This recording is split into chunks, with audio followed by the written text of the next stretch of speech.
Patton is an adoptee, child abuse survivor, and former foster youth turned award-winning author, journalist, and child advocate.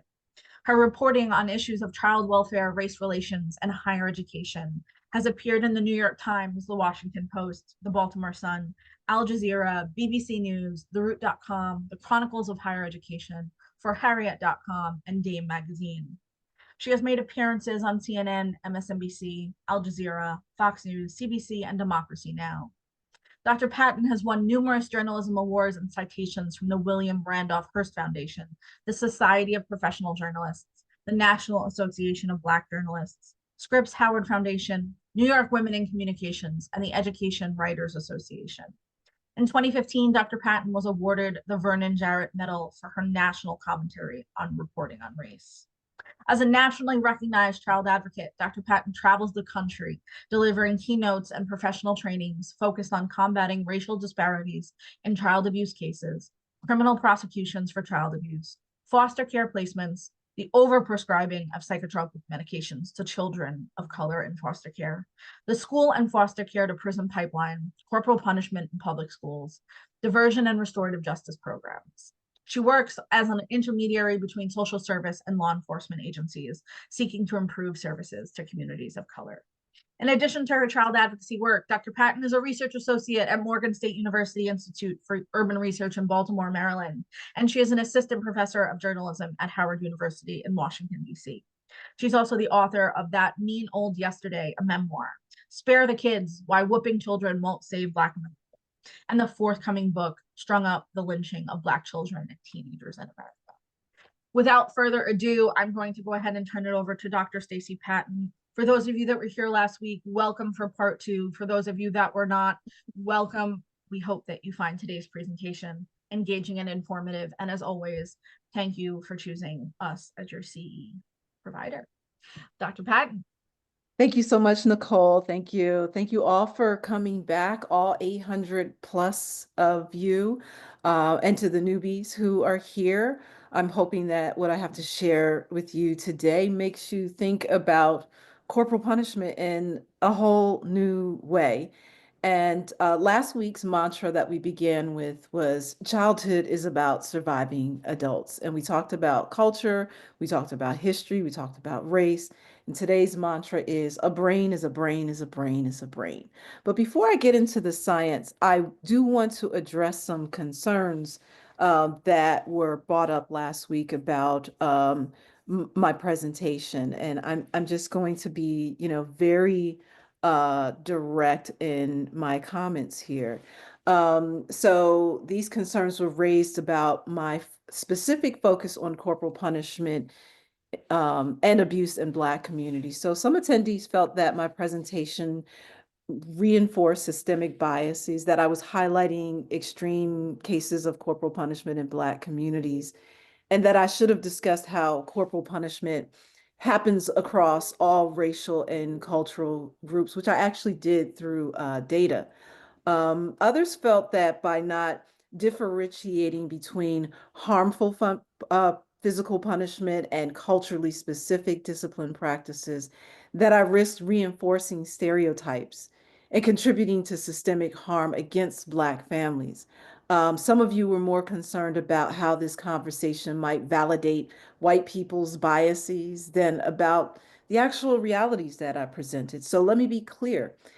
This conversation that we had last week was not about making Black families look bad. It was about protecting children, period. Now, some Black people feel that discussing the high rates of corporal punishment and abuse in Black communities, especially in front of diverse audiences, plays into anti-Black narratives that depict Black parents as, uniquely violent or dysfunctional. And that's because there's a deep historical and contemporary awareness of how Black families have been pathologized by institutions, child welfare system, the criminal legal system, and the media. And so I understand that this leads to hypersensitivity about conversations that seem to focus on Black families and communities without explicitly situating them within broader systemic injustices. But these questions also function as an attempt to universalize the issue, sort of shifting the conversation away from Black families and redirecting it toward, a more palatable, but all races do this to their kids kind of framing. And so while it's true that corporal punishment exists across racial and cultural groups, here's the reality. Black children suffer disproportionately from its effects, leading to the highest rates of fatalities. And so, by highlighting the extreme examples that I did last week, I was showing the worst case scenarios, not as an indictment of Black families, but as an urgent call to address the specific crisis within this demographic. So, as a presenter, I'm always more concerned about the actual harm being done to children than the feelings of audiences who are receiving the information. Also, there's this concern about, systemic biases in child welfare decisions. Sometimes that's a coded way of saying, well, aren't you just giving white social workers, the police, the courts, the state more ammunition to take Black children away from their families? I get it. This is a valid historical fear. Black families have long been disproportionately surveilled, criminalized, and separated through foster care. And these systems often operate sometimes with racist, assumptions and biases. However, using this concern as a way to dismiss or to downplay intra-community violence ignores that Black children are the primary victims here. Protecting these children must take precedence over protecting parental authority. Yes, corporal punishment happens in other communities, but once again, Black children experience it at the highest rates, suffer the worst outcomes, and die from it more than any other group of children in this country. That is not my opinion. That is what the data says. This is what the funeral homes tell us. This is what child abuse pediatricians and social workers and autopsy reports tell us. And so when I show you viral videos and memes and people preaching about it and joking about it, I'm not pulling these things out of thin air. These are real moments, real cultural artifacts that reflect deeply ingrained beliefs about how children should be disciplined. Now, I also understand the concern about systemic bias in child welfare and how Black families have been treated. This is absolutely true.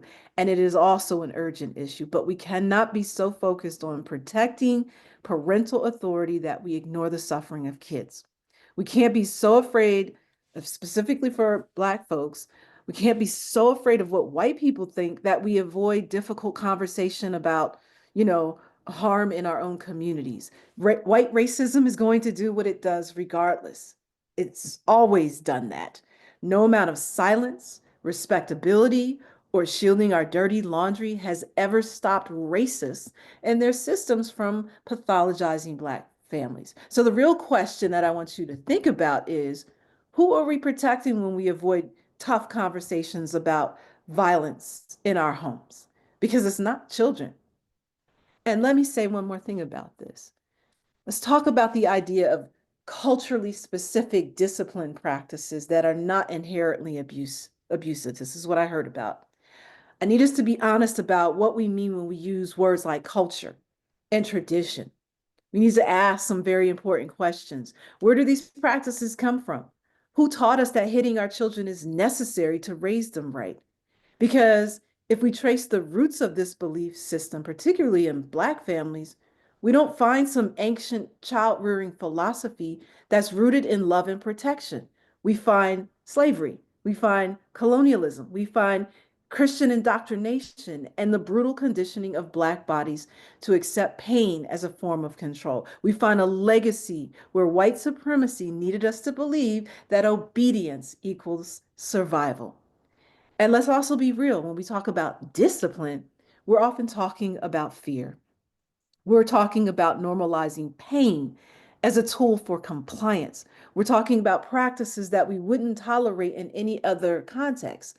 Because if a teacher, a police officer, or a boss struck a child in the way that many parents do, we would call it abuse. But when a parent does it, we call it culture and tradition and for their own good. So, This conversation, as we continue today, is not about reinforcing stereotypes. It's about breaking a cycle. And if that makes you uncomfortable, good, because change doesn't happen in comfort, ladies and gentlemen.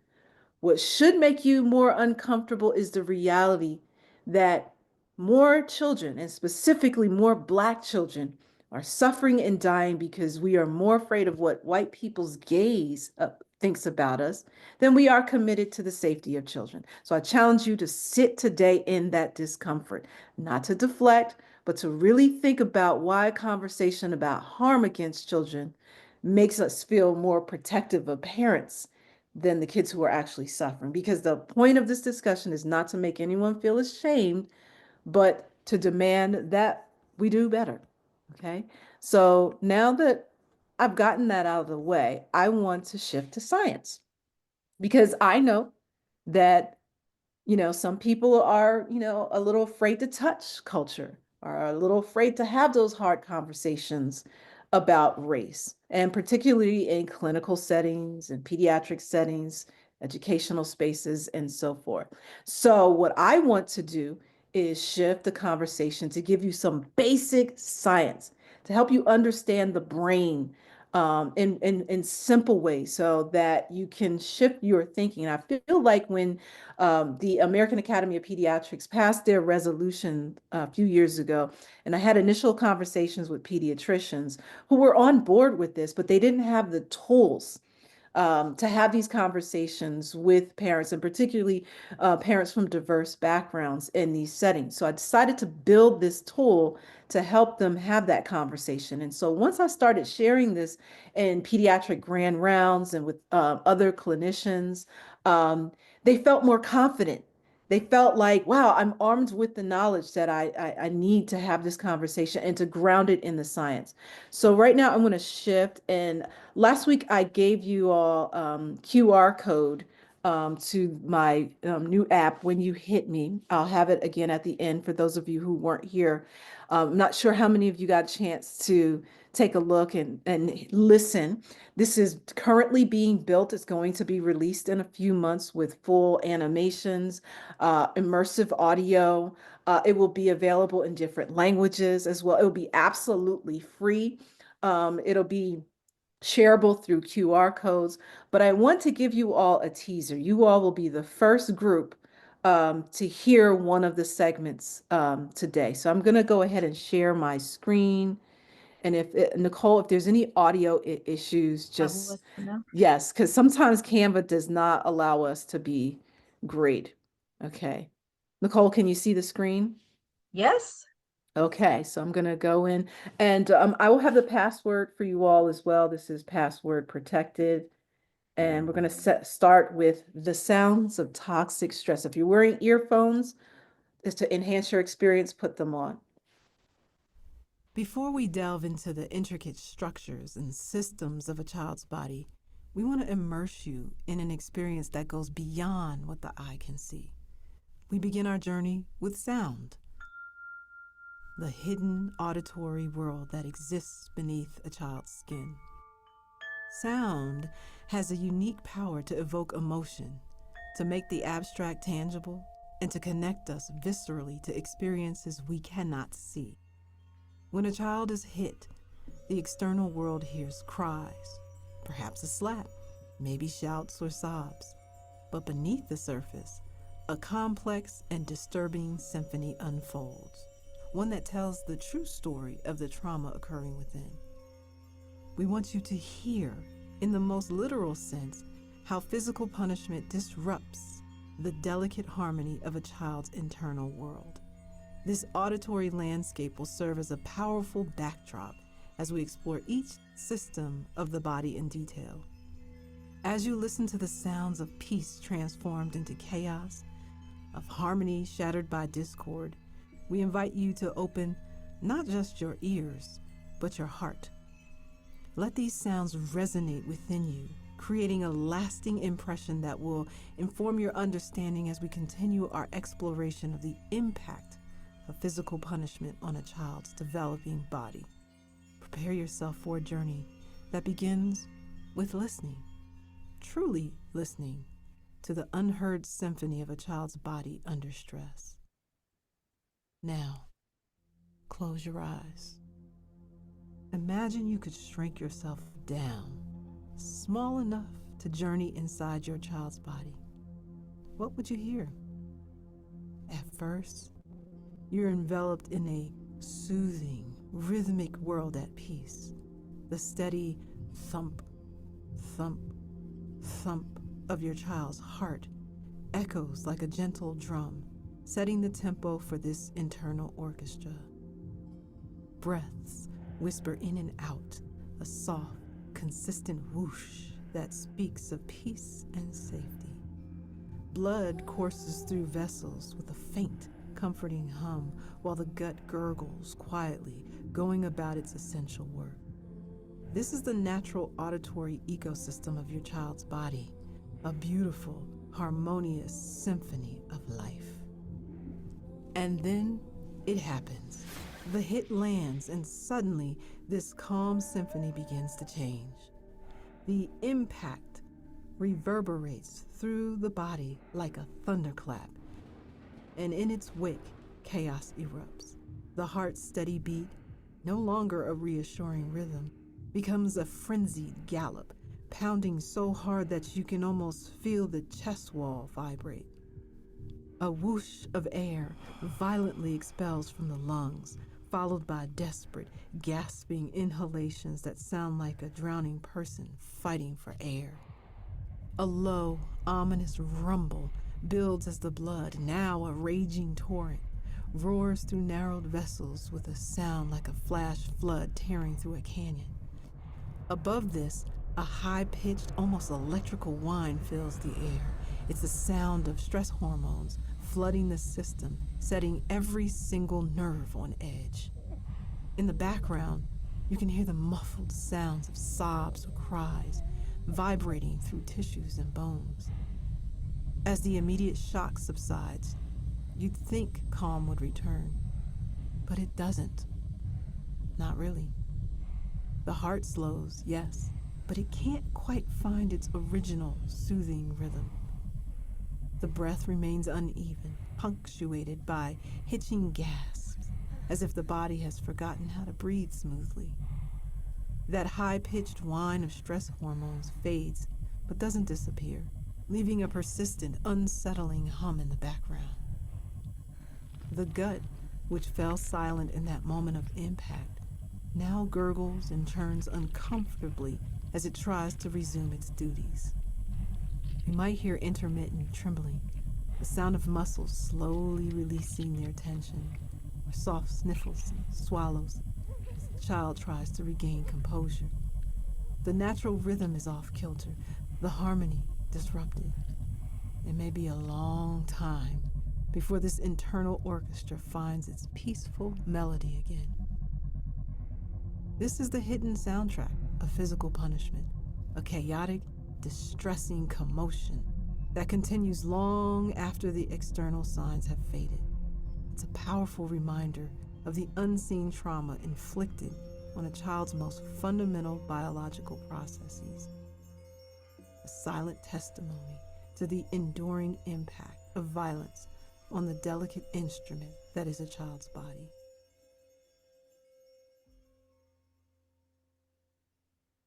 So that was the first segment, which it deals with the sounds of toxic stress. When you go on, you'll be able to take a full tour throughout every major system of a child's body to see how the brain is affected, how the bones are affected, the digestive system. Every single system and process is affected by corporal punishment, including non-injurious corporal punishment, meaning that you can't see any external signs on the child's flesh, any injuries, etc. And you'll be able to hear this in multiple languages as well. What you don't see right now are the animations other than the heart beating, the eyes blinking, and the lungs inflating and deflating. But in a few months, you will be able to get the entire full experience. So as you're hearing my voice navigate and you're getting the immersive audio, which actually will leave you with a body experience. You'll actually be able to go under the flesh, inside the heart, inside the brain, all the way down to the cellular level to get a full experience. So I just kind of wanted to start this off, today's session off by giving you a sneak preview of this. I'm going to stop share for a second and switch my screen. And again, I will provide you with the link and the password at the end of this session. So let's get into some more science, but in a very simple way. And I'd like to talk about science a lot with communities. I think it's very important for us to understand that people, we can't get into this idea that people are so wedded to their cultural myths, their own anecdotal stories, their religious ideas, that they're not open to science. I've done these presentations all across this country in some hard spaces. I've done them in churches, I've done them in community centers, social services or organizations. And this is where I see the real shift, because people are sitting there putting names to body parts, names to the brain, understanding what the body does.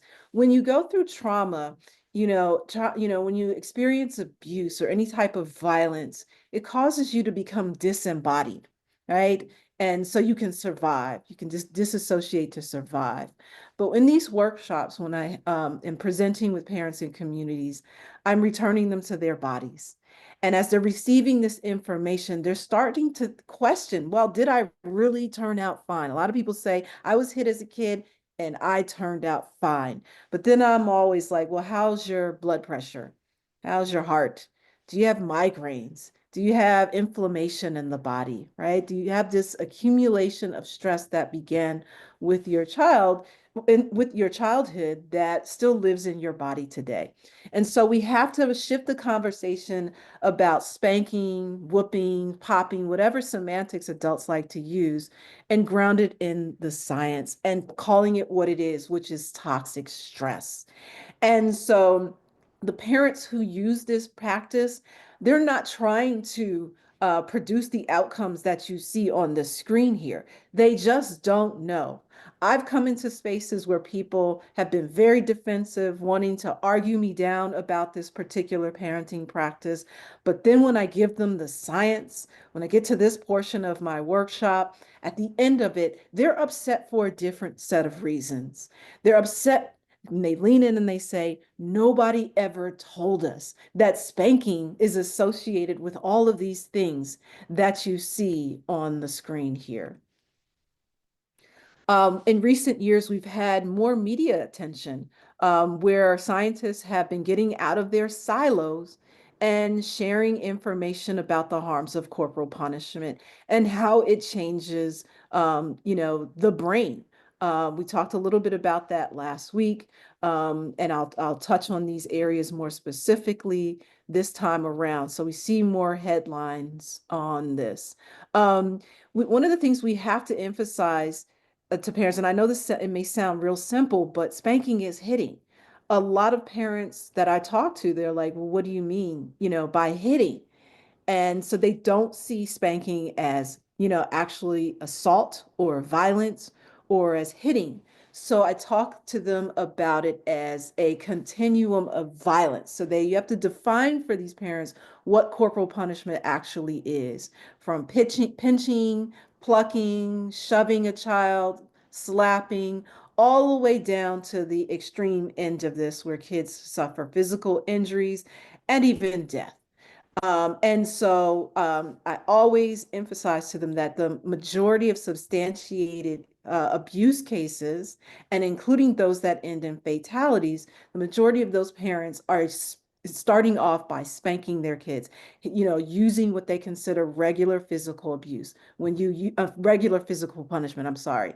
But when you use this tactic, you are always putting your child at risk for injury or even death.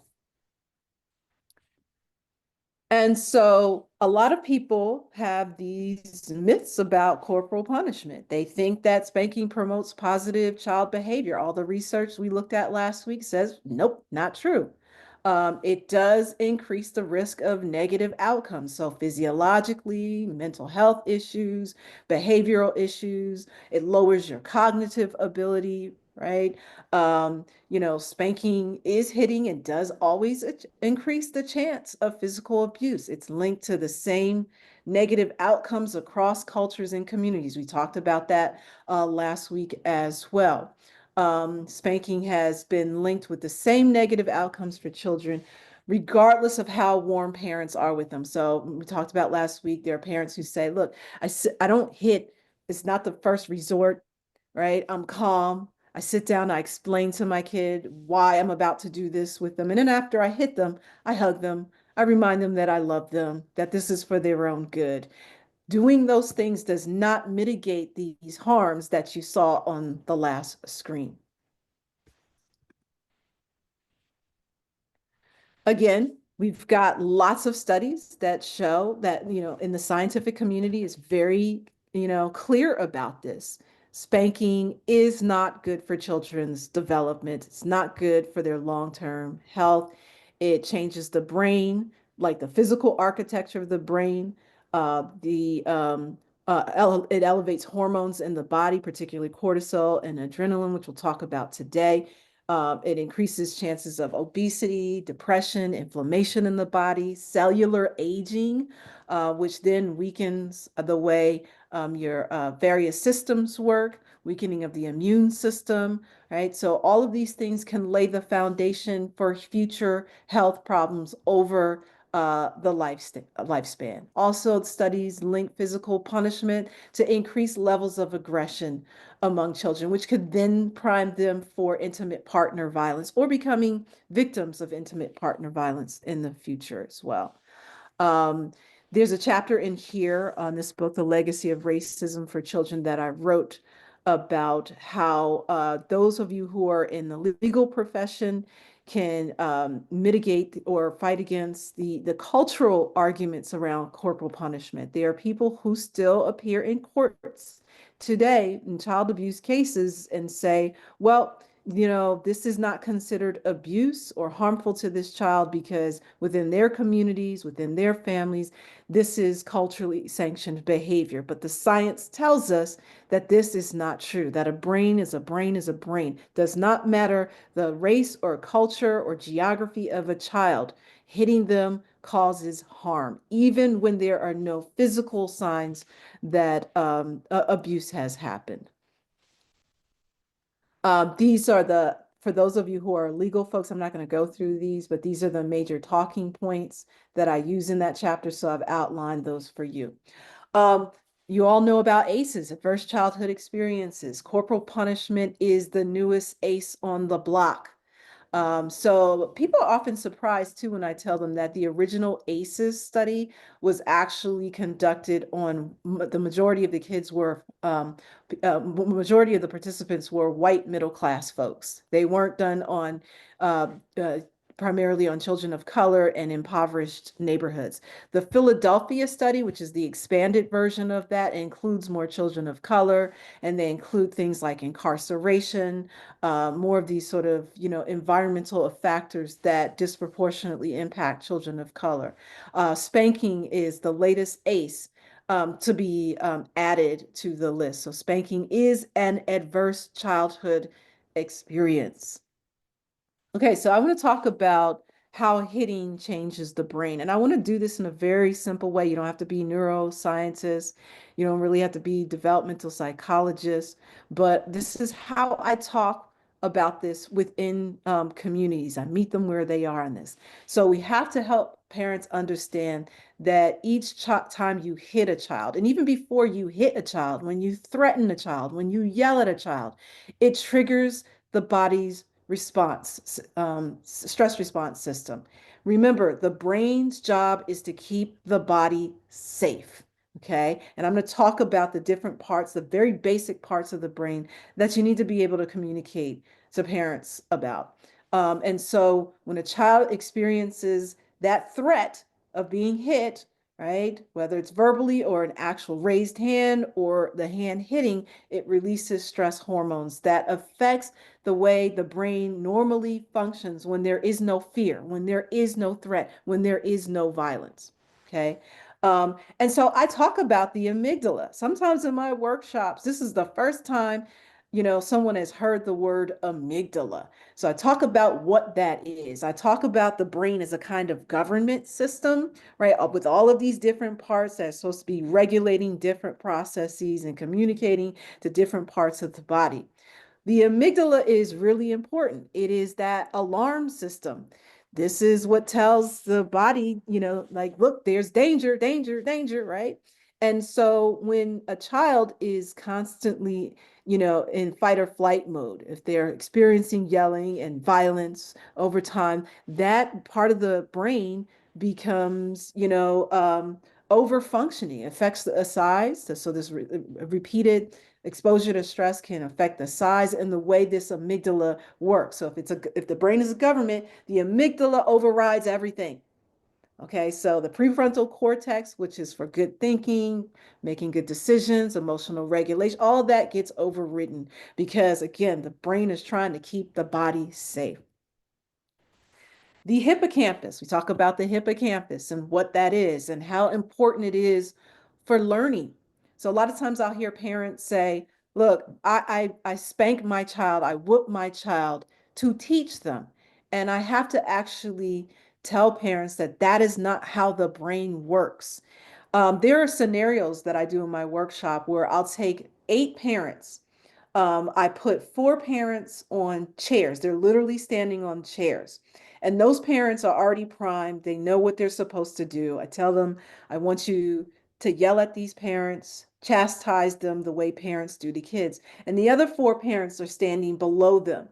And we do this in front of the whole audience. The people who are standing below have no clue of, what's about to happen.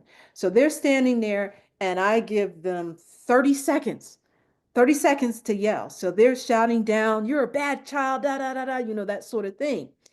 And you can literally see these adults, sort of cave in, try to look away. They're uncomfortable. You can see their breathing change. Some of them start to cry. Some get very nervous. They're fidgety, right? The audience is kind of stunned. And then after the 30 seconds, I say stop. And sometimes there are people standing on the chairs who keep going. They're so into it. And I have to say stop, right? And so then we have this discussion about what happened in your bodies as you were witnessing this. So for the people who were doing the yelling, we have a discussion about that. And then for the people who were on the receiving end, it's usually very, very emotional, very powerful, and also the audience. And so after we have this discussion, I say, that was only 30 seconds. And you all are adults with fully formed brains and nervous systems. And this was deeply uncomfortable for your heart, for your breathing. You all felt the anxiety, right? Your blood pressure, spiked. So, how do we think children feel? Who are much smaller, who can't defend themselves, who can't escape? What's happening inside their bodies? And it's always a really, really powerful exercise to bring this home to the parents. So, when I talk about the hippocampus, I talk about its essential function for memory, emotional regulation, and especially learning. You cannot learn when you are afraid. You cannot take in information when someone is yelling at you, when you are being threatened, and when you are being hit because the brain goes into survival mode. All that oxygenated blood goes to the extremities, the arms, the legs, the muscles, so that you can do what? Freeze, fight back, or run, right? So the child in that moment is trying to survive a threat to their life, which is the parent. And so if this is repeated over time, the hippocampus shrinks in volume. This is that part of the brain that we need, once again, for memory, for emotional regulation, and learning. And so we wonder why we get kids who are in schools having, learning difficulties. can't regulate their behavior, can't pay attention because they're at home in these stressful environments where they're in fight or flight mode. And that part of the brain that they need to be good students, to focus and such, is being compromised by physical punishment and also verbal abuse. Last week, we talked a little bit about the prefrontal cortex area of the brain. This is the least evolved part of the brain. The oldest part is that brain stem. And then you have the limbic system where the emotion, basically your emotions live. So this prefrontal cortex area we need for critical thinking, making good decisions, memory, emotional regulation, and such. We really want to try to live in this part of the brain. But when you go into fight or flight mode, all of this gets overridden. And we know for kids, this takes about 24 years to develop. And so each time you're yelling, each time you're, exposing a child to toxic stress, it is compromising the development of this part of the brain. We talk about neurotransmitters and what those things are, right? And how they send messages to the brain. And we talk about stress hormones like cortisol and adrenaline and how if there's not, good balance, it can affect your child's mood and brain. So it's affecting the neurodynamics of your child's brains, right? And it can also affect their behavior. So actually hitting a child, so they think they're teaching, they're thinking that they're teaching good behavior, but they're actually doing something that's counterintuitive, that's actually setting their brain up, priming their brain to do the exact opposite types of behaviors and have the exact opposite outcomes that the corporal punishment, the physical discipline, and all that yelling is supposed to be achieving. So we start going through the body, right? So how does hitting a child, yelling at a child, cussing a child out, threatening a child affect not just the brain, but the lungs, right? So think about when you are afraid, right? When you're anxious. Think about how it changes your breathing. So hitting a child, the stress and anxiety of that leads to irregular breathing. And you're going to hear that on the app when we go through the respiratory system. You'll actually hear it's one of the actually one of the most distressing segments because even though I created this thing, and I have a sound designer who put this together in a studio with me. I've listened to it myself, and I still feel the stress in my own lungs and heart when I listen to this. And so this exposure to stress over and over again can cause inflammation in the lungs and can impact respiratory health over time. We also talk about the digestive system as well, right? So there's a whole segment that will move through the stomach in a very disturbing way to show how there's research that shows that there's a connection between toxic stress and eating. And so when children feel a lot of stress, chronic stress, they will eat to comfort themselves.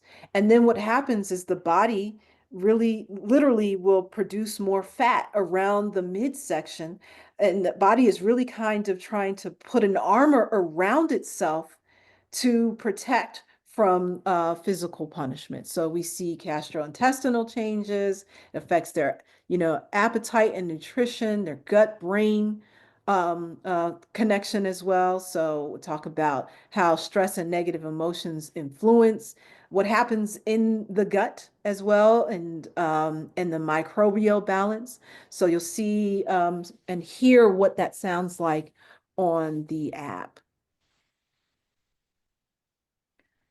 And so we talk about epigenetics. I actually introduced the audience to this concept of epigenetics. So in a very simple way, how your environment can get underneath the flesh and change how your systems operate, your brain, your biochemistry, your hormone levels, your neuroanatomy, all of those sorts of things. So I break this up into three areas.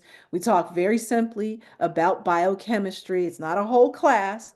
I just highlight the very basic ones that they need to know about. So what is adrenaline? What is cortisol? What does it actually do in the body? right? And it serves a purpose, right? But too much of it throws the balance off and it can lead to negative outcomes. And I talk about the good stuff like serotonin and oxytocin and endorphins. So let me take an example. So oxytocin, for example, oxytocin is the love hormone. This gets set off when a mother breastfeeds, when people kiss, when they're sexual, when you do things that are, for enjoyment. But there's also been research by a researcher named Seth Pollack, who did a study, oxytocin studies in girls who experience corporal punishment. So those who did not experience corporal punishment versus those who did, the girls who did had higher levels of oxytocin in the body. And why is that important, particularly for the development of girls? Too much oxytocin can trigger precocious puberty, meaning early puberty. So we have to think about it this way. A plant, a tree, a flower, a human body are all biological systems. Now, if these biological systems are exposed to chronic stress, it triggers those hormones to sort of jump off. And too much of that speeds up processes because the body is in survival mode. So a girl who experiences a lot of chronic stress at home, yelling, threatening, being hit, her body is receiving these messages from the environment, from her parents to hurry up and develop breasts, go through puberty early because you may not survive to be able to procreate later. It's not a conscious thing that this girl child is doing. Her body is getting these messages from her environment. So a lot of times I go into communities and I hear parents say, well, I whooped my daughter because she was twerking. I whooped my daughter because she was sexting or she was being fast. And so I'll ask these parents, when did you start hitting your daughter? And some of them say, well, I started popping her when she was around 2, 3, 4 years old.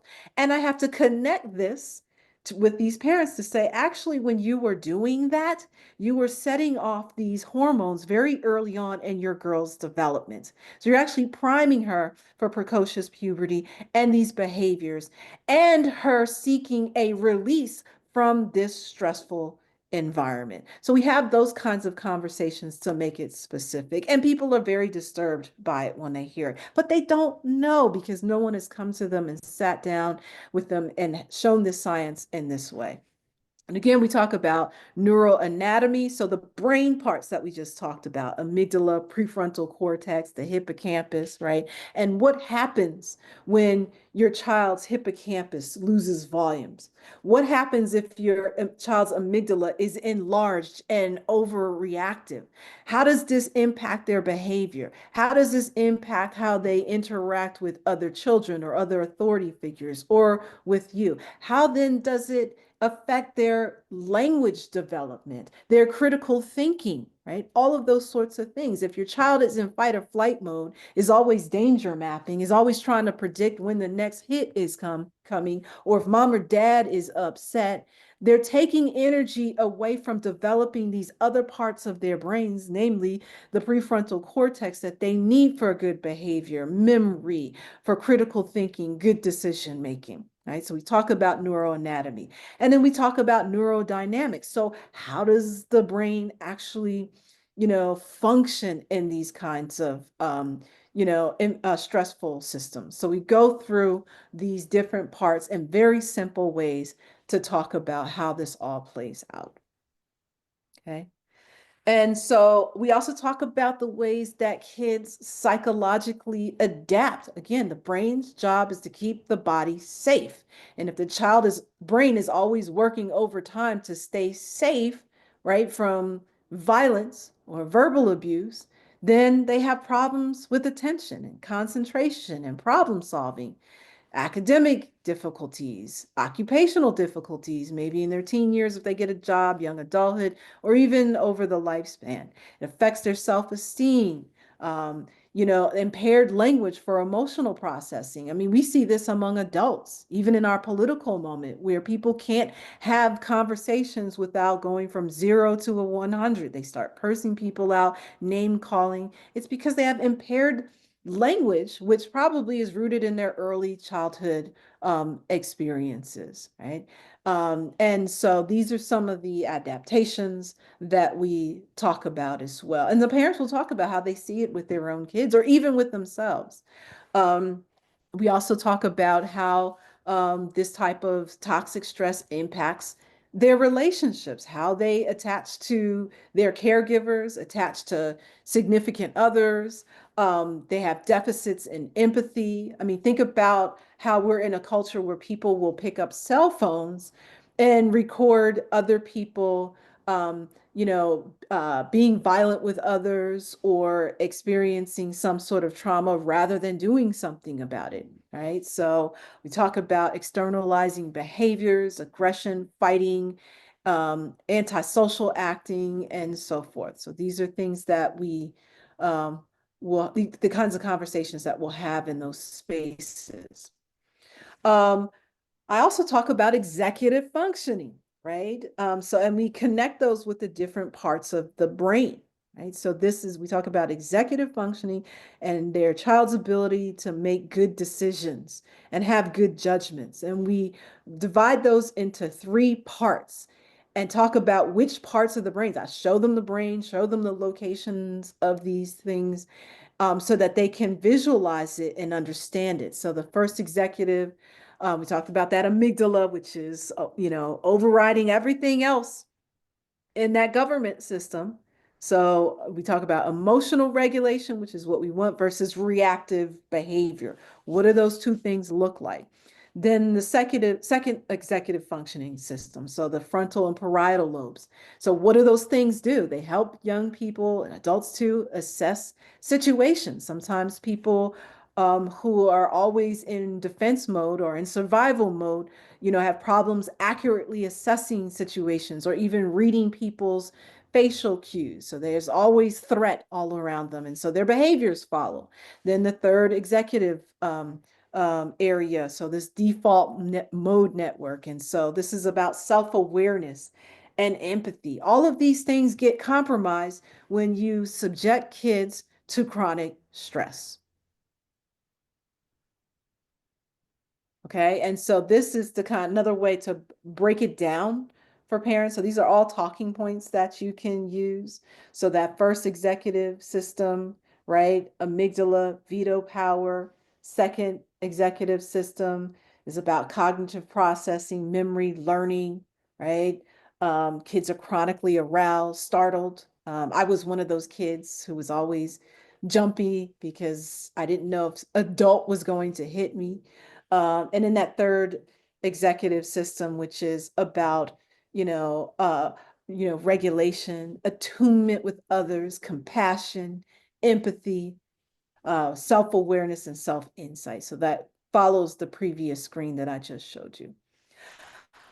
I absolutely love this infographic so much that I redesigned it. It's actually for some of you who've read Dr. Bruce Perry's What Happened to You. I absolutely love this book. At first, I side-eyed it because Oprah was on it. I was like, Oprah's not a psychologist, but she's actually very poignant in that book. So I really appreciated her insights. But I absolutely love this chart. It changed the way I teach as a college professor. It changed the way I talk with parents about, what's happening in the brain when they react to their children's behaviors. I ask parents to print it out, put it on the refrigerator, put it on your child's door. And before you go in that bedroom, where is my brain state right now? Where am I? Am I calm? Am I angry? Am I in fear mode, terror? And so let me break this down for you. So Perry basically says we have 5 brain states: calm, alert, alarm, fear, terror across the top. And then if you go down the left side, the dominant brain area. So we've talked about some of those. So what part of the brain are you using? So when you're calm, you're in that top brain, that prefrontal cortex. That's where we want to really be. This is how we can make good decisions, right? We're not reactive, right? And but then when you go all the way over to terror, again, you're in the oldest, most primitive part of the brain stem, Okay, that's where you are. Now, and we go down on this left side again, the adaptive option here, right? So what is your brain doing? How are you adapting? What are the behaviors? So if you're calm in your cortex area, you're in the higher part of your brain. You can reflect, you can create, you can solve problems, you can co-regulate, you can communicate effectively. But then when you go all the way over to terror, you're in fight mode, right? You're not making good decisions. You're all reactive. Same thing. There's another area here for more um, adaptations that get made based on your brain state and the part of the brain.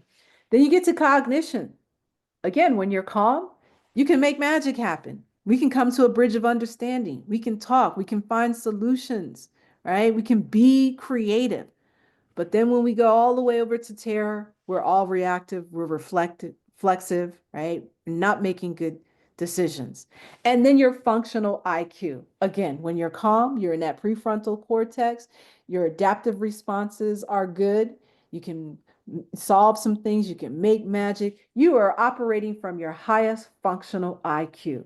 But then when you go all the way to terror, you're at your lowest. Okay. No new learning can be achieved when you are at the other end of this spectrum.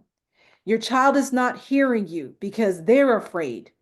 They're in that brainstem. They're in survival mode. They're going to fight back, flee, or just totally freeze. So you can't co-regulate, you can't teach, you can't learn effectively when you are in that part of the brain.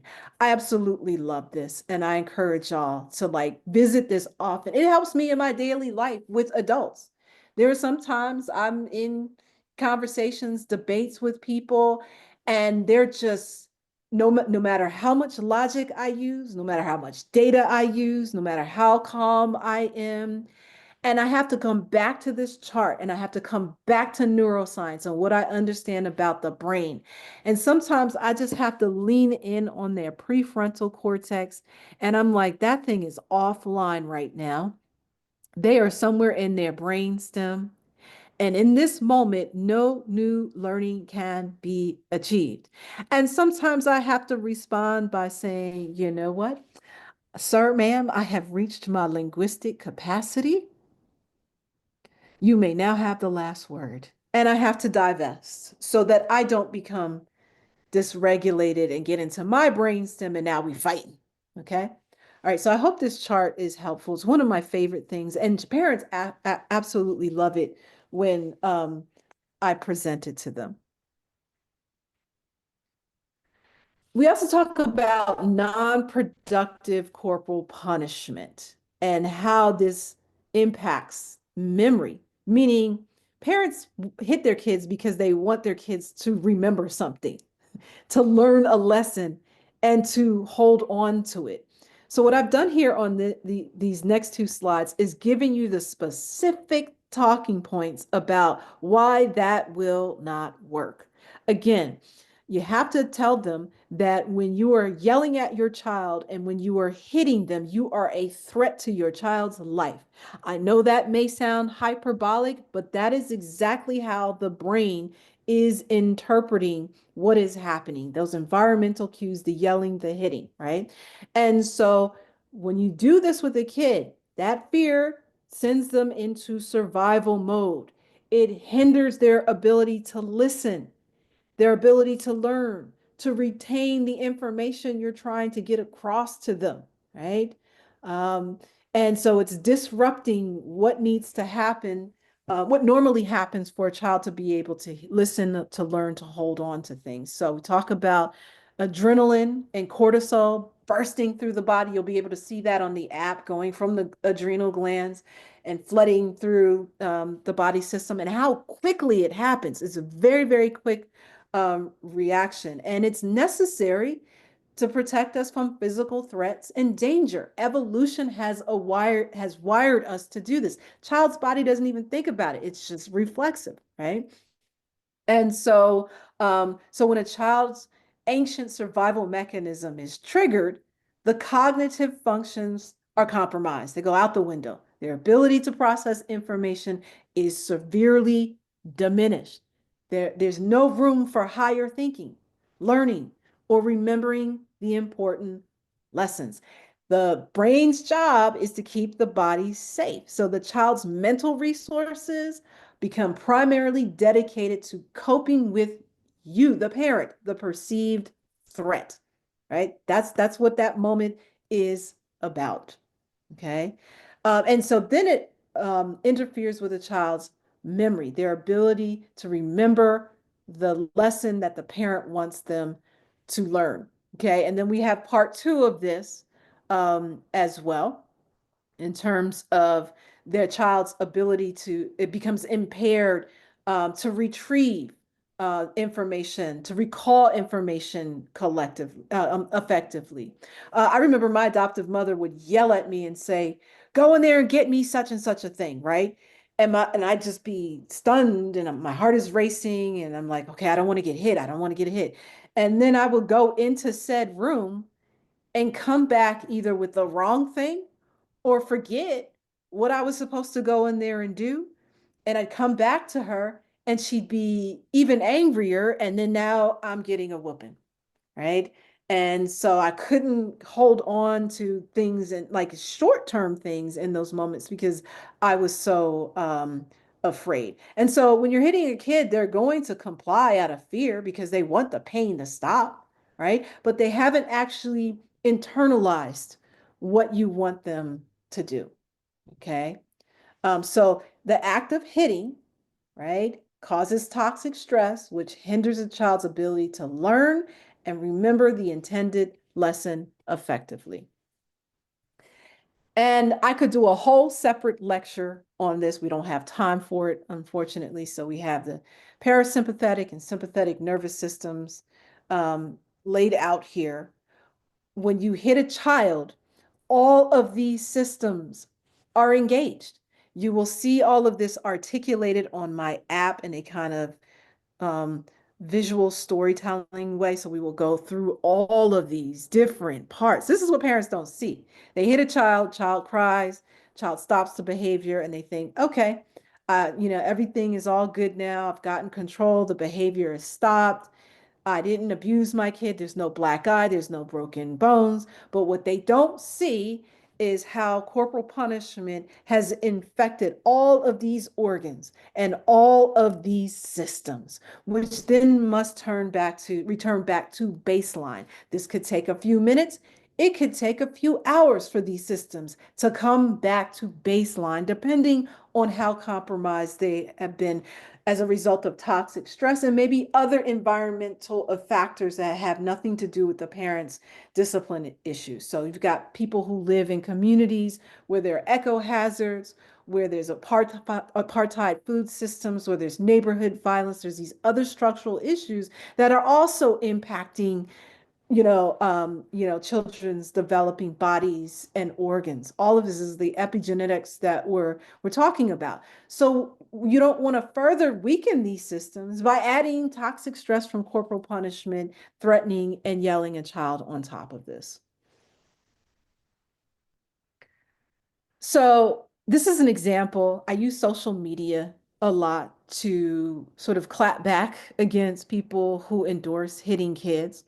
And so a lot of times, I hear parents say, I spanked my child on the butt. This actually happened some like a year ago when I was at a presentation at a church. And there was a mom there. She was not feeling what I had to say at all. And that's fine. You're not going to be able to bring everybody along. This is part of doing public health work, and people will attack you. And so she stood up and she said, in a church, mind you, I whooped my son on the butt. That's not abuse. So I said, Mama, come to the front. Come, come, come. And people started giggling in the church because they knew learning was about to happen. And so I pulled up, I had a big screen and I showed the posterior anatomical view of the buttocks. And I said, Mama, what's underneath this? And she looked at it and she said, Well, it's an ass. And everyone started chuckling. Even the minister, pastor, was chuckling. And I said, yes, that's correct. But what's underneath it? And she looked and she looked and she had no words. She was just like, it's just fat, I guess.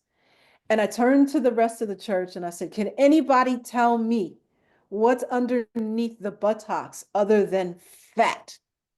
Silence. Reverend, you're blessed with the gift of sight. Can you tell us, sir, what is underneath the buttocks? What did God bless us with underneath the buttocks?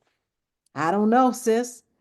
So I changed the view and I pulled up something similar to this, but different, another posterior anatomical view of the buttocks. This time dissected with all of these parts laid bare for everybody to see.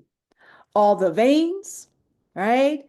The arteries, vessels, so they could see it, see what gets engaged when you hit a child on this particular part of the body.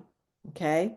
And so I had to explain what sensations get triggered, how blood flows in this, particularly the iliac artery. I always bring people's attention to that. This is where, blood flows through that part of the area of the body and also engages the genitals. When you slap a child on their backside, it triggers blood flow to this area.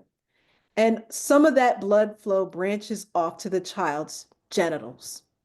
The only other time we see that kind of genital blood flow is during sexual arousal. And so there was a gasp in the audience, and the mom got really defensive. And she's like, you nasty. I'm not trying to get my son aroused when I hit him. And I said, I know, mama, that is not your intention, but this is how the body works. The child is unaware that this secondary reaction is happening because they're too busy trying to, survive and cope with the pain. But this is actually what's going on underneath the child's flesh that you cannot see.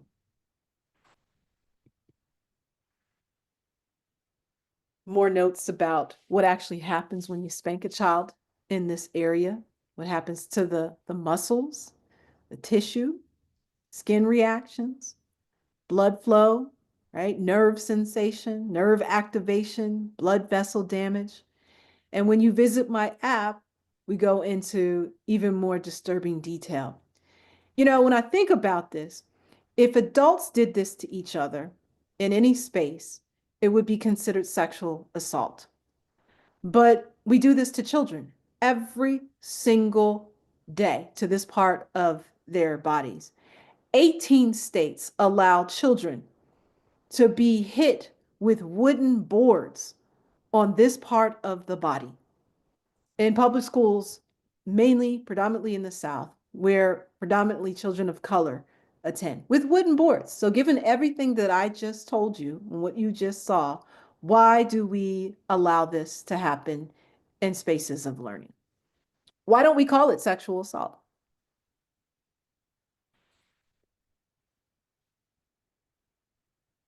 So, big takeaways here. Corporal punishment is an adverse childhood experience. Adults make these theoretical distinctions between abuse and punishment, culturally specific traditions and abuse, right? So we go through, we intellectualize it to make ourselves feel better about the violence, to sanction it, to justify it, right? But children don't, right? Their brains don't. Their brain is trying to keep them safe. Their brain is reacting to stress. Last week I told you that there is no difference between spanking and abuse. Sexual abuse, physical abuse that ends in injury, and spanking. All three are toxic stress events. All three change the brain, its structure, its neurodynamics, how it functions. All three trigger the same exact biochemical responses in a child's body. All three impact the immune system and the physiological and psychological health of children. I showed you studies last week that, looked at brain scans, MRI scans of people who got no corporal punishment, those who got regular corporal punishment, and those who were abused. Those who were abused and those who got corporal punishment had the exact same brain changes in those studies, right? So children are just trying to survive. They don't attach any theoretical distinctions, meanings. Their brain doesn't privilege the hitter's semantics, does not happen. Okay. And although the mind, like as adults, make these distinguishes between corporal punishment and other adverse experiences, the brain and body cannot. So many people will say, well, I got hit as a child, I turned out fine. Somebody socialized you to make that argument. Somebody socialized you to quote a scripture. Somebody socialized you to laugh at it, to normalize it, to think that children are so inferior, so different, so irrational that they need it. We're all socialized to believe this, but the brain and body tell a different story. The way we talk about having received corporal punishment is culturally influenced. But once again, the brain is a brain is a brain is a brain, and it's going to tell on you. Someone could say to me, well, I got spanked as a kid and I turned out fine. And if I said, can I dissect your brain for a second? And I may see hippocampus shrunk, enlarged amygdala, high blood pressure, a whole bunch of other physiological things as a result of this, accumulation of toxic stress, something we call allostatic load built up in the body over time. Your brain's going to tell me a different story. Your body's going to tell me the truth.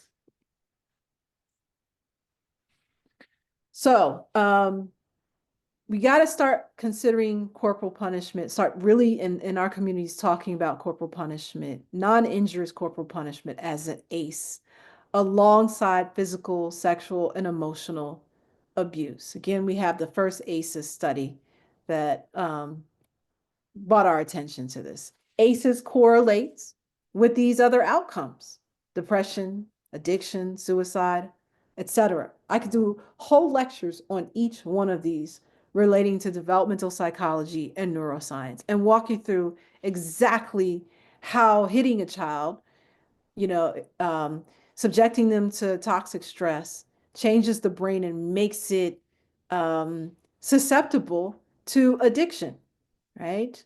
Over time. How do the biochemicals and neurodynamics of the brain get compromised so that a child becomes, an older person who ends up relying on drugs and alcohol. So like things like opioids, right? So the body has its own natural opioids. A lot of people don't know this. And so when you're hitting a child, subjecting them to toxic stress, it sets those off and it's flooding the body repeatedly. After a while, the body's baseline is out of whack. So then you turn to drugs, other types of drugs, external drugs, to fill in those gaps. And so we have this disconnect with, just like we do with domestic violence. Well, how did they end up on drugs? Why did they do? Some people think, oh, it was just somebody who introduced a stranger danger, who introduced, a kid to drugs. No, the foundation was set in early childhood when you were beating the kid and stressing them out, and the child's body was undergoing all kinds of biochemical storms in response to what you were doing. ACEs also correlates with these other outcomes as well. Now, I'm not sitting here saying that that is the only, correlation. Hitting a child, yelling at them, causes obesity or causes heart disease. We have to look at people's bodies and health holistically. But these early experiences often get left out of discussions. I think about, particularly in African American communities, when we talk about maternal and infant mortality rates, which are the highest among all groups. And so it used to be in the late 19th and early 20th century, when we had racist pseudoscience, people were explaining these birth outcomes by saying, see, Darwin is having its way with the Negro. They are so inferior. They are so, they've been released from the confining discipline and structure of slavery. These people can't take care of themselves. They're all going to die out within a generation. So they would use, data on infant and maternal mortality to say, see, this, we were right. This is evolutionary theory, and there's that. But then racist pseudoscience faded into racist social science. And so they started grounding these outcomes in behaviors. This is the way these people act.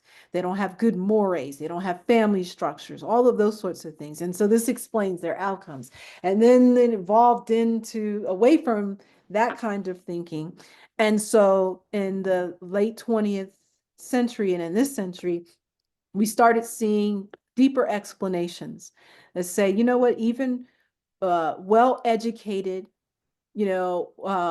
high earning Black women were still having these same outcomes, these same birth outcomes as those who are impoverished and less educated and living in, compromised communities. So what's happening? And so people are starting to have conversations about transgenerational trauma, about structural racism, about epigenetics and its connection to these birth outcomes. Black people are born into this country with generational trauma, in our bodies, just like white people. White people's ACEs scores from Europe was like on 10, maybe even more, right? So white people are holding those traumas and stresses in their own bodies. We talked a little bit about that last week. And the one thing that people often overlook, which drives me crazy, are early childhood experiences, adverse childhood experiences, and their role in producing these kinds of negative birth outcomes as well. Because a girl child is born with the ovaries that, she comes into the world with those. And so when you're stressing out a girl child or a boy child, it affects their reproductive outcomes. And on the app, when you go through the reproductive section, you'll learn more about this. Um, so these are some more notes here, just put lots of talking points on help you with the language that you need to break this down in very simple ways for parents as well. So these next few screens are just some good talking points for you to use. I'm not going to go through all of them for time's sake, so we can have some Q&A. The big takeaway is a brain is a brain is a brain. Does not matter the race or ethnicity of a child. Spanking is harmful to them. Okay. Anybody, I don't care if it's a psychologist, I don't care if it's a legal person who talks about maternal warmth or cultural normativity or talks about resilience or says that any group of kid is biologically different, that is a red flag and it's trafficking in old racist pseudoscientific theories. And we should be turning away from this. All of our discussions about corporal punishment need to graduate out of cultural explanations. Yes, there are cultural contexts. Parents have real fears, communities have real fears, but it does not excuse violence against children. I take a very, very hard line about this. A brain is a brain is a brain is a brain. Okay. We talk about ACEs the way we traditionally do, but we want to talk about adverse community environments as well, and how this violence against children intersects with all of these different supports. So we can talk to parents and say, you got to change what you're doing. But if we don't start dealing with these other realities that parents and communities are living with, we're going to be, hitting our heads against a wall. I saw a study recently about parents who are engaged in gentle parenting, and researchers are seeing an uptick in stress with these parents who are trying to break old patterns. A lot of these people who practice gentle parenting are often childhood abuse survivors. They don't want to do the same thing, right? And so they're finding these different techniques to, abstain from, repeating cycles of violence and abuse in their own families. But what the research is showing is that those parents are experiencing amped up stress because they're internalizing it. Since they don't have their child to release that stress on through yelling and hitting and all of that, they don't know what to do with it. They don't know how to dislodge it from their own bodies. And so we have to create spaces, communal spaces, healing spaces for those parents who have never been taught how to regulate, who've never been taught, mindfulness and what to do with that stress that's in their bodies. Sometimes I'll have parents say, well, what do I do instead of hitting? And it's almost like they want a 10-point plan, like this is what you do instead. But none of that's going to work if you don't rewire your brain and your nervous system and learn how to regulate and recognize your triggers. I'm not a psychologist, so I don't teach people how to do that. That's not my lane, but this is a discussion that clinicians really need to start having. We also talk about corporal punishment as inherited family trauma. Right. So these are some of my favorite memes that I like to show to really demonstrate the cycle of abuse and intergenerational trauma. One of my favorite quotes by Carl Jung, who basically talks about inherited biological residue of, unresolved trauma. And in this case, I'm applying it to familial violence as well. So it's there. We keep passing it on, right? Um, these are some talking points to help you understand how to talk with folks about epigenetics. So what is it, right? In a very, very simple way, all right? So parents can understand it and how it impacts us. All right, so these are more notes. For time's sake, I'll just show you these here, but you can spend time with these yourself as well. More on intergenerational trauma and how it becomes coded in our, sort of in ancestral, makeup as well, and gets activated, and how body senses, including corporal punishment, gets stored. The body holds on to that. There's a great book called The Body Keeps the Score that talks about this. So when you're hitting your child, that's not just a moment that goes away when the pain stops. The body holds on to it. It gets stored in the unconscious and can become activated later. And so when you're an adult who's hitting your child, you're reenacting that original trauma. And then your parents' trauma and your grandparents' trauma, your great grand. This is, we keep repeating it, right? Over and over again. It gets hardwired in our brains. And then it becomes this transgenerational epigenetic inheritance. Corporal punishment is that.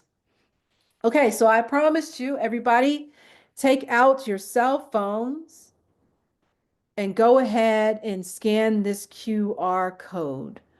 There's a password. Some of you I've heard that said they weren't activated to get, they weren't asked to put in a passcode, that it automatically came up on their phone. But if not, the passcode is Patton, capital Patton 27. Patton 27, all one word. Okay, so you guys can have this on your cell phone, and you'll see that it's still in the works. So some of the segments are not uploaded yet in terms of the audio. We are working on that over the next 2 weeks. So pretty much all the audio segments will be there when you log in again. In about a month, you will start seeing the different segments have the animations working. So you'll start to be able to get the full experience. And then the last phase of this is the language integration. We will be starting with Spanish and French. I don't remember the other lists. I think Mandarin will be there as well. And so we are working on integrating those and improving them. And the full website will be done. We will have Not just look at what happens when you hit a child and the damage that it can be done, because we don't want parents sitting there thinking like, oh my God, what have I done to my child's prefrontal cortex, to their muscular system, to their reproductive organs? Yeah, we want you to be disturbed by that and take the full tour so that the next time you get mad at your kid, you're thinking about their HPA axis, their hippocampus, all of those body parts that we and body systems that we're talking about, but we want you to do something different. So also integrated into this website will be what to do instead.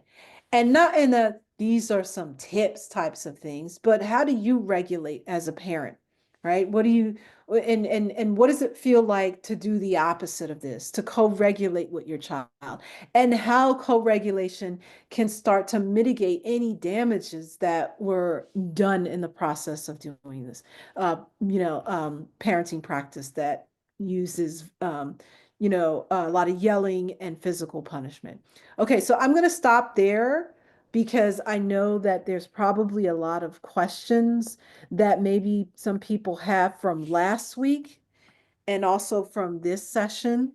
So I'm going to turn it back over to Nicole, so um, she can fa facilitate. So we will dive straight into some questions.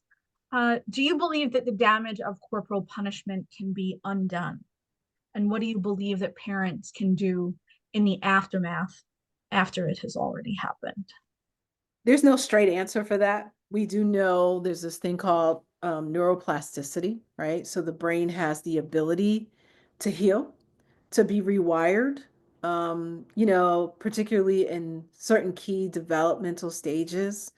There's this thing called synaptic pruning that I've heard about that happens, I think, around, I would say, between like age 11 and 13, where, old um, um, I now I'm not saying this right because my brain is fried right now, but certain patterns in terms of the way the brain functions and sends messages gets pruned away. It doesn't necessarily have to become hardwired in a child's brain and their behaviors in terms of how they think of themselves, how they relate to others.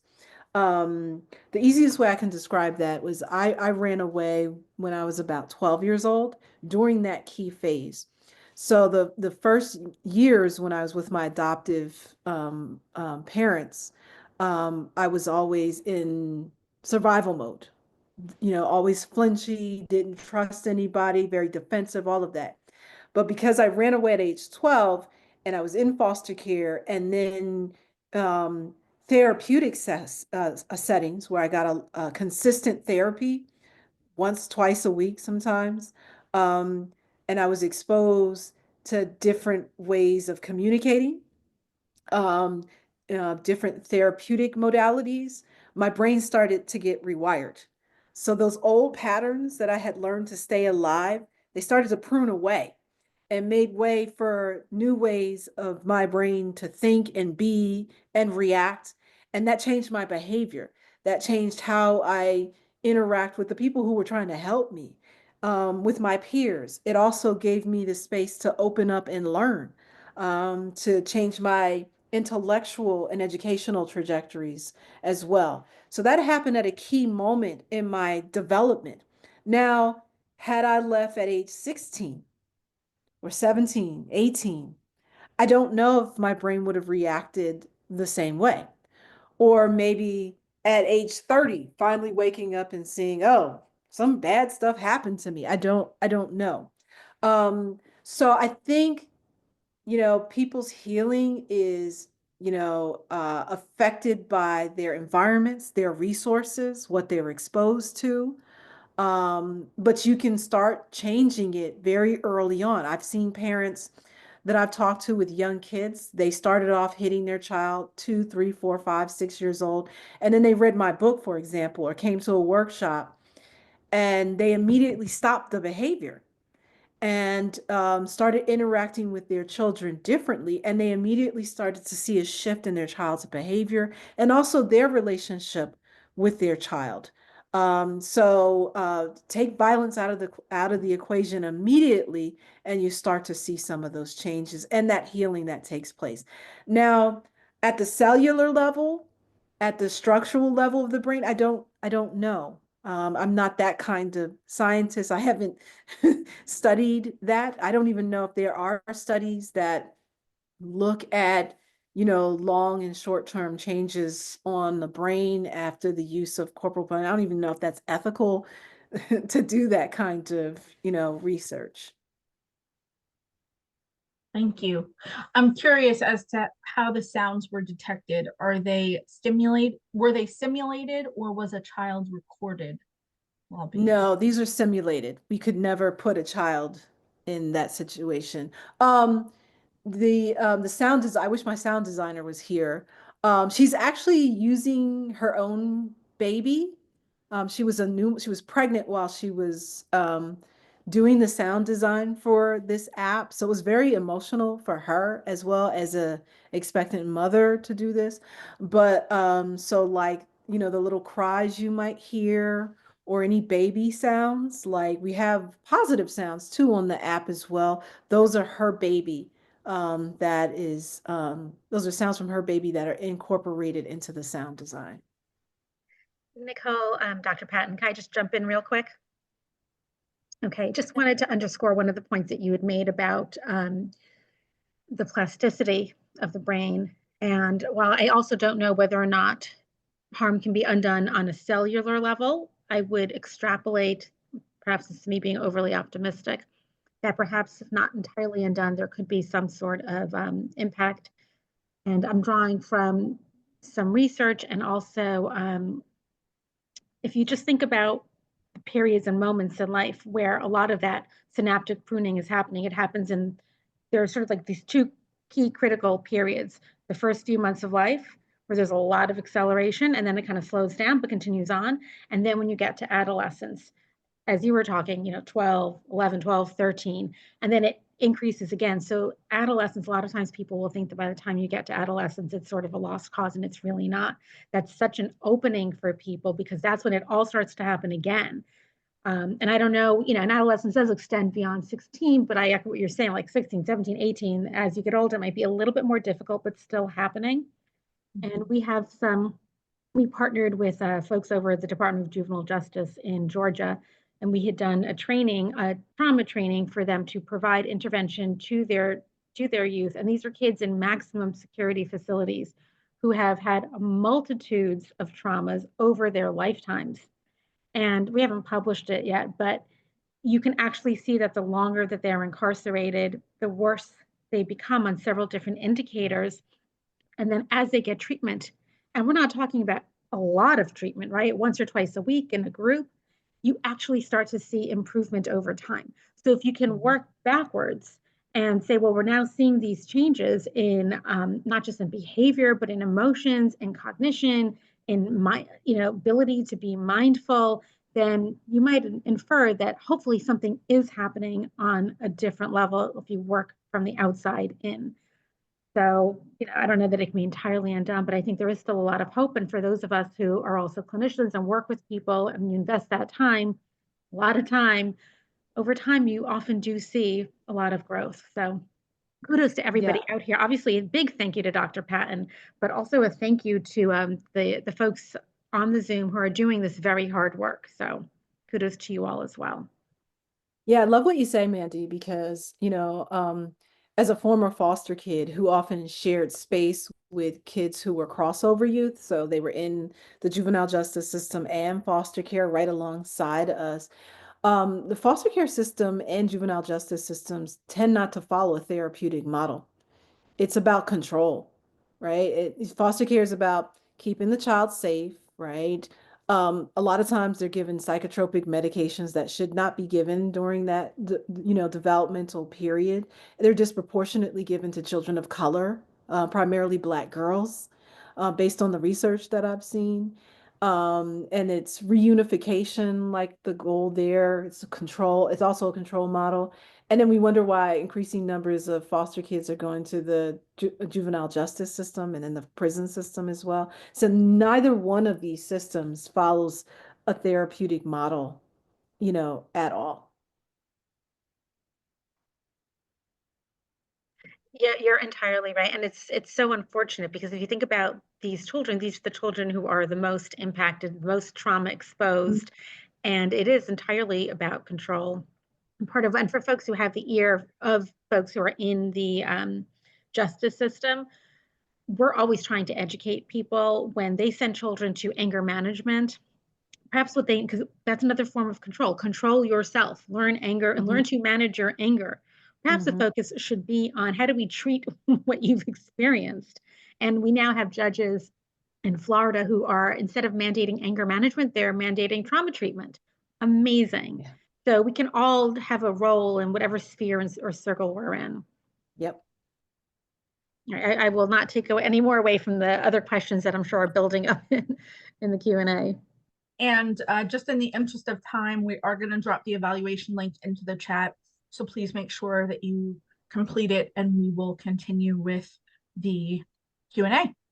Someone shared, I'm so glad I took this workshop.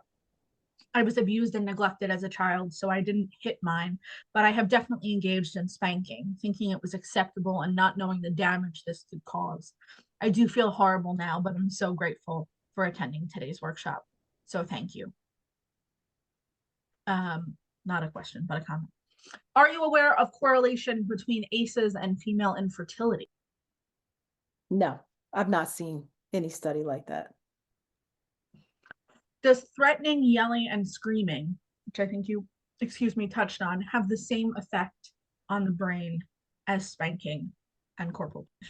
Yes. And if you write to me, I can supply a whole bibliography on that research. That research is a bit younger, but it's there. And this is, I have to say, this is one of the reasons why I created this app.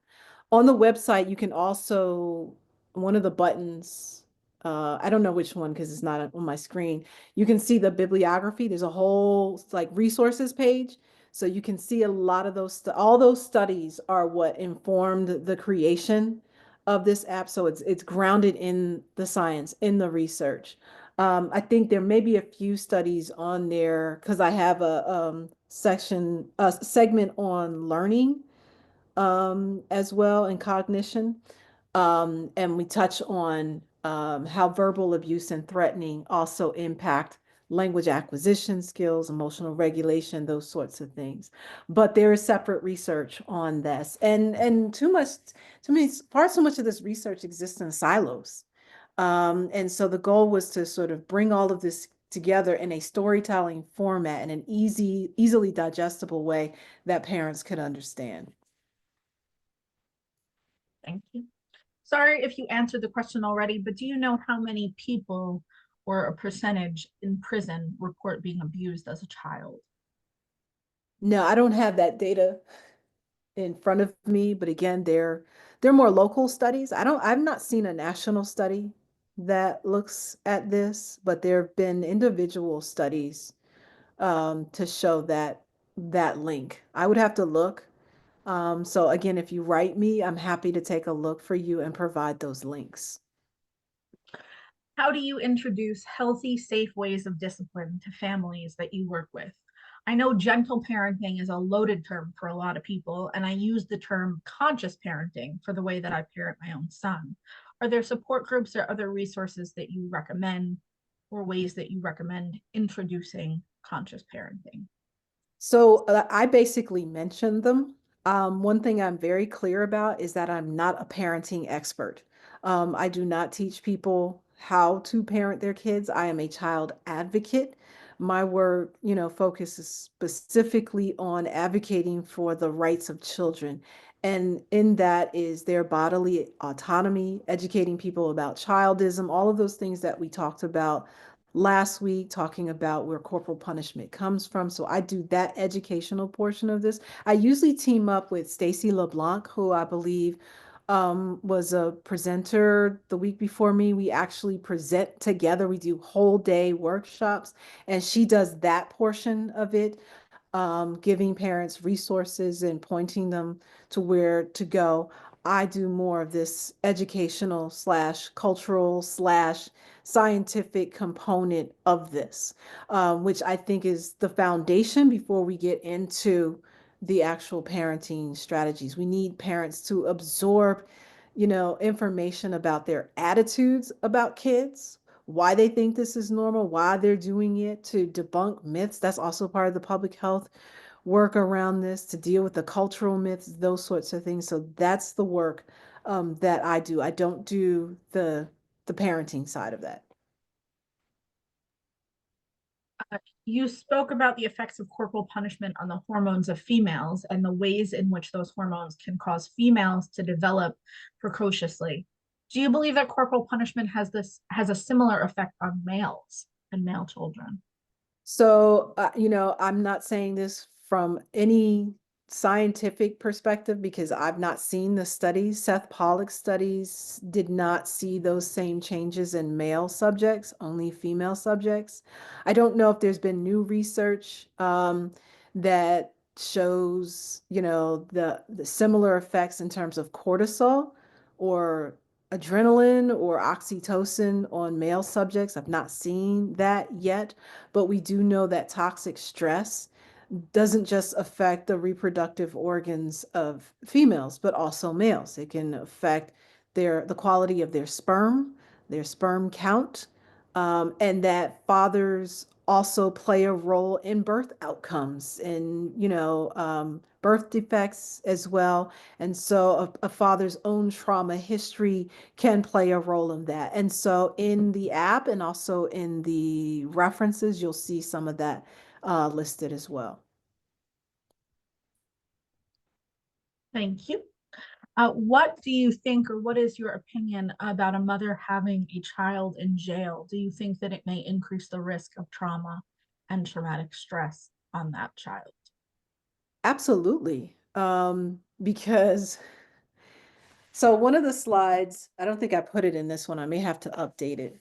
So we know that three people share a pregnancy.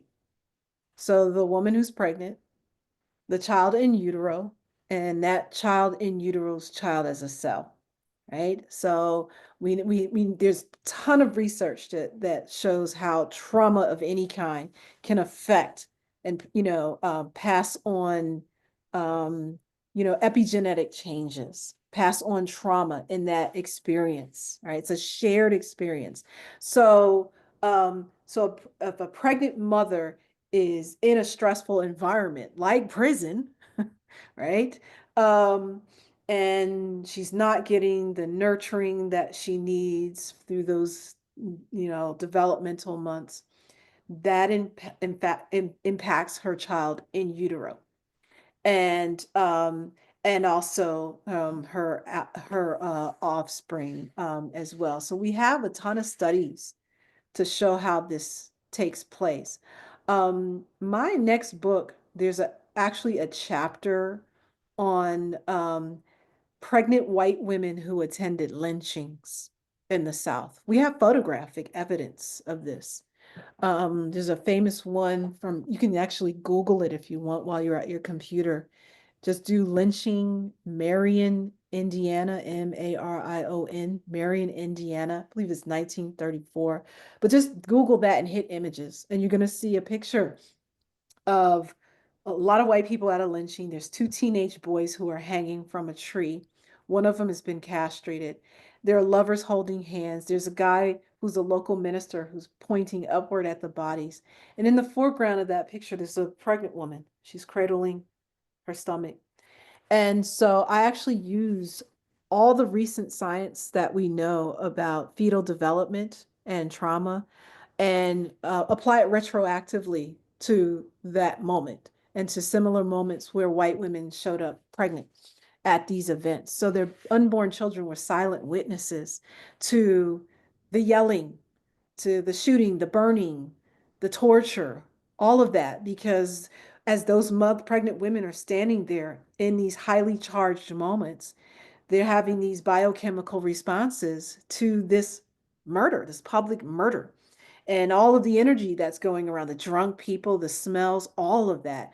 And so it begs a question when you have women who are in communities where communal homicide and upholding segregation. So that's a stressful thing. To be a racist is a stressful thing because you got to keep it up, right? You got to hold the color line. You have to have highly charged conversations at the dinner table, in church, in your homes.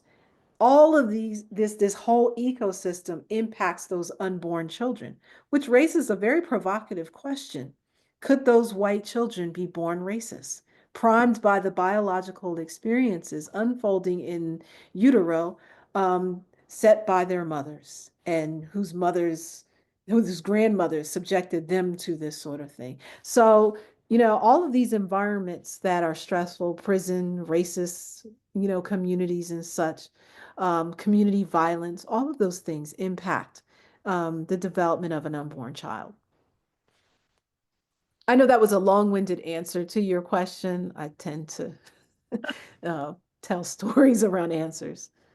Um, how do they distinguish between abuse and corporal punishment for the participants of the brain scan studies that you showed?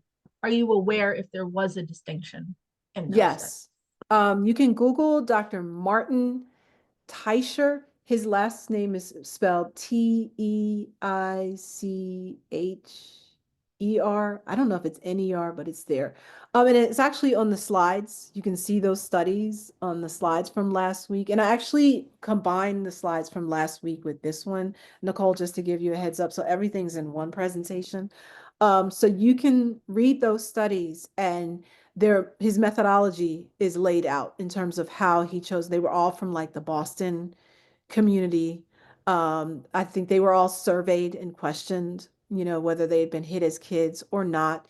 They excluded those who had brain injuries. They excluded those who were, for the first study, that is, that you could not have had CPS, substantiated, abuse or anything like that. It was just regular corporal punishment, no injuries, no physical marks, at least one time a month. And then for the second study, they incorporated also those who had substantiated, abuse, and then those who never got hit. So you can read his specific methodological approach in those studies. Just a comment. I want to thank you dearly for your response last week when I was vulnerable from that comment at the end. I want you to know that I was a high school dropout at 15. I'm now 67 and have a master's degree and have a son who has 2 masters and the other a bachelor's and owns a company. I refused to stay still and encouraged education throughout my life. I was on welfare and food stamps. I'm proud of myself and them. I love them and have spent my life encouraging and helping others. Thank you so much for your presentation. Thank you for that. I love the vulnerable sharing. I know that some people may be sitting here feeling a little, ugh, it's heavy, right? And, you'll need to process what you heard. And, my goal here is not to shame people and not to make people feel, bad about themselves, but uncomfortable. I want you to feel so uncomfortable with the thought of hitting kids and be moved to take this information that I've shared with you last week and this week and share it with other people wherever you are, in whatever role you play in this, because it is disturbing. And, if we're going to raise a future generation of young people who can solve things like climate change, domestic violence, our broken political system, our economic system, we need to protect their brain. Protecting children's brains is a urgent public health crisis in this country. You don't get racist, sexist, misogynist, violent people, none of these, criminals, all of this without first, you know, um, messing up their brains in early childhood. So that's my mission here, right? To be careful. Every time I see a child, I'm like, I just want to bow, like you are a god. You have so much potential. I hope whoever's taking care of you handles your brain with care and love. And so that's my mission here. It's not to make y'all feel bad about yourselves, to blame you. This is part of the hard, honest, raw public health education conversations that we need to have. We are cognizant of the time. So if you do have to hop off at 12 o'clock, we understand. And thank you so much for choosing us as your CE provider and for attending today's workshop. Please know that the PowerPoints, the evaluation link, and additional resources will be emailed out to you in the next couple of hours. So hang tight for those. And again, CEs will be emailed out. They take 20 business days or 1 month. We do take our time cross-checking evaluations and attendance on Zoom so that folks can make sure that they receive their CE. With that, we're going to hang tight and do a couple more questions, but I want to be cognizant of the time, and thank you so much for coming. Dr. Patton, are you aware if there are any studies regarding verbal abuse and the effects on children? Yeah, I think we dealt with that earlier. There was an earlier question about that. Some of that will be on my resources page as well when you go onto the site where that's hosting the app. So that research is being done, has been done, and continues to be. Does the source of the abuse affect the intensity of the biological response? For example, do you believe that when a parent is engaging in corporal punishment, it is different than a bully on the playground? Not according to the brain. I chuckle because the brain doesn't make a distinction. The brain's job is always to keep the child safe, regardless of the context and regardless of who's doing it. The brain, the adrenal glands sitting on the kidneys don't say, oh, wait, that's a stranger, that's the teacher, that's the parent. That doesn't happen. They just shoot off cortisol. It's about preparing the body to cope and to stay alive. Now, the way a child's brain may later contextualize it and say, you know, when that teacher hit me or that bully hit me, it was bad. But when my mom or my dad did it, it was love. That's because they're socially conditioned to, make sense of the context. We contextualize them differently, but the brain and nervous system, the body responds the same way, regardless of who's doing it or the intent. Yes. When I gave birth to my son, the hospital required me to watch a video about not shaking the baby. Do you believe that hospitals could provide the information that you have shared here today with new mothers? That's absolutely the goal. So when the American Academy of Pediatrics and the American Psychological Association passed their policy statements a few years ago, the big complaint I heard was we don't have a tool. And so I was literally, I always tell this funny story. I have a dog, but I also have a parrot. And so I was at the vet with my parrot, and I was sitting there in the waiting room, and they had this like map of the parrot's body. I'd never seen anything like it. So I take the bird on my finger. I'm like, look what's under your wings, right? And so I was fascinated by it. So while I was looking at that, a light bulb went off, and I was like, oh my God, Zora, mommy just got an idea, right? And so I said I could do the same thing. At first, I was just going to do kind of an infographic map, but I'm like, that's too much. And I'm like, duh, you teach multimedia storytelling. You know how to do audio, you know how to edit it, you know how to do 3D animations. This is what you teach your students to do. You could make a real public health contribution by creating this thing. And then the doctors and the clinicians and everyday parents and teachers and everybody who handle children's bodies in any sort of way could get this information for free. So my hope is that when parents take their kids to wellness visits in the future, there will be this thing in the waiting room, but also in the exam room where they could just take their phones, scan the QR code, and boom, it's right there. It's done the work for these doctors who have what is it, like 7 minutes, to be something ridiculous, to be in an exam room. And those who are kind of skittish about doing the cultural stuff, they won't have to. This app will do the work. And beyond that, my big fantasy is to see this on subways, on buses, at bus stops, in churches, at parks, in Walmarts, Target, everywhere where kids get hit. This QR code is there. This QR code is going to do for child abuse prevention what no smoking signs, did, for public health as well. That was wonderful. Um, are you aware, we'll do two more. Are you aware of research that gets more granular based on age ranges or developmental level? Do you think that older children with more developed cognitive functions experience some protective effects against toxic or chronic stress? That is research that I am unaware of, but definitely, I think whoever just asked that question has the foundation for a great study. I agree. The impact on corporal punishment on the body is so profound, being that it causes so many emotional and physical issues. Is repair possible through medical care? I know we've talked briefly about neuroplasticity. Do you believe in its full potential? Well, I didn't hear the part about was it medical repair? Was that what did they say? Medical care. Um, if a child undergoes corporal punishment with therapy and medical care, do you believe that neuroplasticity can be effective? I genuinely don't understand the question. I'll read it again. The impact of corporal punishment on the body is profound, Hmm. being that it causes so many emotional and physical issues. Do you believe that repair is possible through medical care and therapy? I know we talked briefly about neuroplasticity.